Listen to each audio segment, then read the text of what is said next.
அனைவருக்கும் வணக்கம். Jaibala YouTube channel சார்பாக உங்கள் அன்புடன் வரவேற்கிறேன். ஜெய்பாலா ஜெய்பாலா ஜெய்பாலா.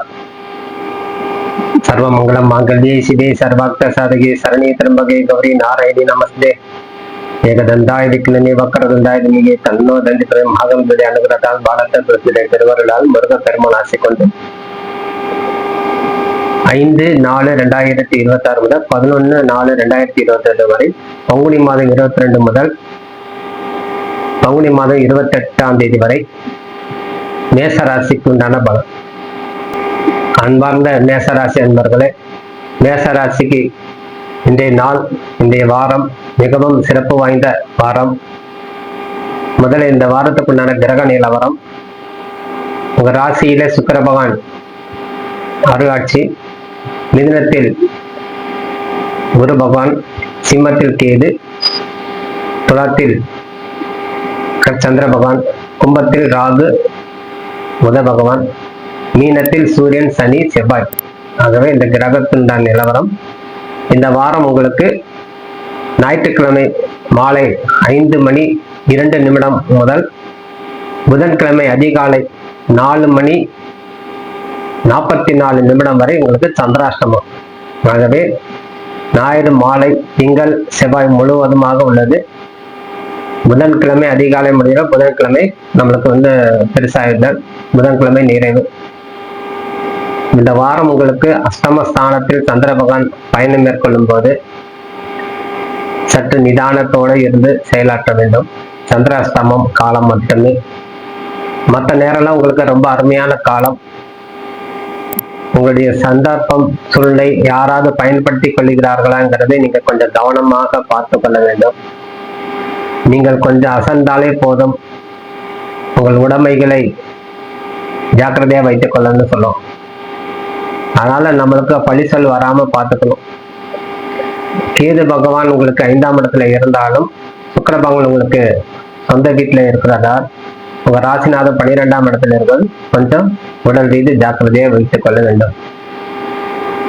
மேசராசி என்பவர்களுக்கு தனவிரயம் சற்று குறைவாகவே இருந்தாலும் தனத்தால் சற்று பாதிப்பு ஏற்படக்கூடிய காலம். ஏதேனும் பாக்கி இருந்தால் இந்த காலத்தில் நீங்க செலுத்துவதே சிறந்தது. அபராதம் இல்லாமல் உங்க கடமை என்னவோ அது மட்டும் செலுத்தி நிறைவே செய்து கொள்ள வேண்டும்.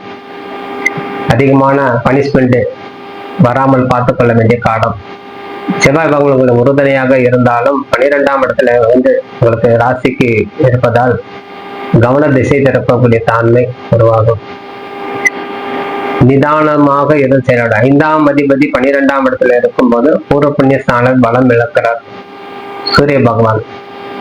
அது ஏதேனும் ஒரு வகையில மனக்குழப்பம், குழந்தைங்களால் நம்மளுக்கு ஒரு சின்ன சின்ன செலவுகள், தேவையில்லாத உபகரணங்கத்தால் ஒரு அதிகமான செலவுகள் உருவாகக்கூடிய தன்மை. அதான் இந்த காலத்தில் நமக்கு தேவையானது குழந்தைகளுடைய படிப்பு கவனம் செலுத்த வேண்டும். நீங்கள் ஒரு இளம் குழந்தைகளாக இருந்தால், வாலிபர்களாக இருந்தால் நிதானித்து செயலாற்றணும். யாரிடம் நீங்க மிகவும் சிறப்பாக நடந்து கொள்ளுகிறேன்னு சொல்லி இருக்கும்போது உங்களுக்கு ஒரு அவப்பேர் உருவாகும். ஆகவே நீங்கள் ஒரு இளைஞராக இருந்தால் யாருடைய பேச்சுக்கும் நீங்கள் போகாமல் இருப்பது சிறந்தது. நிதானித்து செயலாற்றணும். இந்த காலத்தில் இந்த புத பகவான் உங்களுக்கு அருமையான பலம் கொடுத்த ராகுட சேர்ந்து புத ஆதிக்கம் நல்ல படிக்கும்போது உங்களுக்கு நல்ல மெமரி ஆகும். எஜுகேஷன் சம்பந்தப்பட்டது உங்களுக்கு எந்த விதமான குறை கிடையாது. தனஸ்தானாதிபதி உங்க ராசியில இருப்பதால் தன பிராப்தம் உண்டாகும். உங்கள் தாய் தகப்பன் உங்களுக்கு வேண்டியதெல்லாம் வாங்கி கொடுத்துருவாங்க இந்த காலத்தில். ஆகவே இந்த காலத்தில் உங்களுக்கு செய்ய வேண்டியது நிதானித்து. ஒரு பெண்களாக நீங்கள் இருந்தால் உங்களுக்கு சிறப்பான காலமே சொல்லலாம். பெண்களுக்கு ரொம்ப அருமையான யோகம் இந்த மேசராசிக்கு. என்னடா யோகம், 7 சனி விரை சனி ஆச்சு அப்படின்னா ஒன்றும் பயம் வேண்டியதில்லை. சனி பகவான் உங்களுடைய பார்வையில 2ஆம் இடத்துல பார்க்க உங்க ராசியை, சனி இருக்கும் இடம் 3ஆம் பாரு உங்க ராசிக்கு 2ஆம் இடம் தனஸ்தானத்தை பார்க்கும்போது தன விரயத்தை சுப விரயமாக ஆக்கும். இப்ப தனஸ்தானத்தை தனத்திற்கும் பொருளாதார நிலை மாற்றம் ஏற்படும்.